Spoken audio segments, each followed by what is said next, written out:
Di dunia ini, kekacauan hanya terlihat di permukaan. Di baliknya, ada sistem yang berjalan diam-diam, tenang, rapi, dan sangat efisien dalam satu hal, membentuk manusia agar mudah dikendalikan. Dan yang paling tragis adalah, kita tidak pernah menyadari kapan tepatnya kita berubah dari manusia menjadi sesuatu yang lebih mirip alat, bergerak karena kebiasaan, bukan kehendak. Sistem tidak membutuhkan manusia yang bertanya, manusia yang meragukan, atau manusia yang mencari dirinya sendiri. Itu terlalu berbahaya.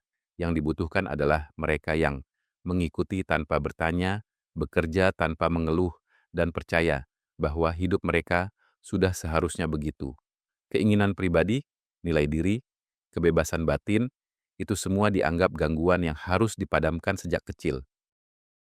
Dari sejak kecil, kita diajarkan untuk diam, untuk patuh, untuk menahan pendapat sendiri demi kenyamanan orang dewasa. Sistem tidak ingin kamu menjadi manusia, sistem ingin kamu mengikuti pola yang sama. Sesuatu yang bisa diprediksi, sesuatu yang bisa dihitung, diukur, dan digantikan. Dan itu dimulai jauh sebelum kamu bisa mengerti apa yang sedang terjadi. Di sekolah, yang diukur bukanlah pemahaman, melainkan kemampuan mengulang. Nilai bukan cermin pemikiran, hanya bukti bahwa kamu bisa menyesuaikan diri dengan standar yang tidak kamu buat. Yang berpikir berbeda, dicap nakal, yang bertanya terlalu banyak, dicap menyulitkan, yang diam tapi hancur di dalam, tidak ada yang peduli. Sistem tidak peduli siapa kamu. Ia hanya peduli apakah kamu berfungsi. Ketika kamu masuk dunia kerja, sistem menganggapmu sudah siap. Siap untuk menjadi roda kecil yang berputar tanpa suara. Tidak perlu passion, tidak perlu jati diri. Cukup datang, bekerja, pulang, ulangi. Sampai kamu lupa kapan terakhir kali bertanya, apa aku benar-benar hidup atau hanya berjalan di dalam mesin besar? Sistem tidak membenci kita, ia tidak peduli. Ini adalah bagian paling gelap. Sistem tidaklah jahat. Justru karena itu, ia lebih menakutkan. Ia tidak peduli kamu bahagia atau tidak. Ia tidak peduli kamu trauma atau tidak. Ia hanya bergerak sesuai mekanisme yang dibangun sebelum kamu lahir. Kalau kamu rusak di tengah jalan, tinggal ganti saja. Tidak ada seremoni, tidak ada penyesalan. Mengapa sistem suka orang yang mudah dikendalikan? Karena sistem takut pada satu hal, ketidakterdugaan manusia.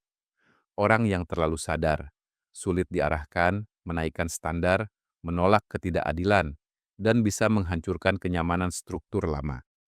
Jadi wajar jika sistem lebih memilih manusia yang tidak terlalu banyak berpikir, manusia yang cukup lelah, cukup bingung, dan cukup takut.